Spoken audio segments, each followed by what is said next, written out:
Yung gazebo sa park na to nawala na. Hindi ko malang nakita nung tinear down nila. Ang tanong, papalitan ba nila ng bago? May kalumaan na yun pero maganda pa rin yung struktura.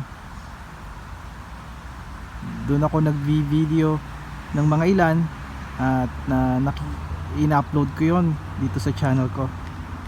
Sana palitan nila dahil magandang posisyon na yon. Ginawa ang mga tiles na to, itong mga paved stones na to para talaga dito sa gazebo. Sayang naman. Maliit pa yung anak kong si Juniorita, dito siya naglalaro sa malaking batuhan na yan. Kaya bilis ng panahon.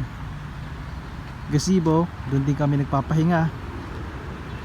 Ngayon wala na.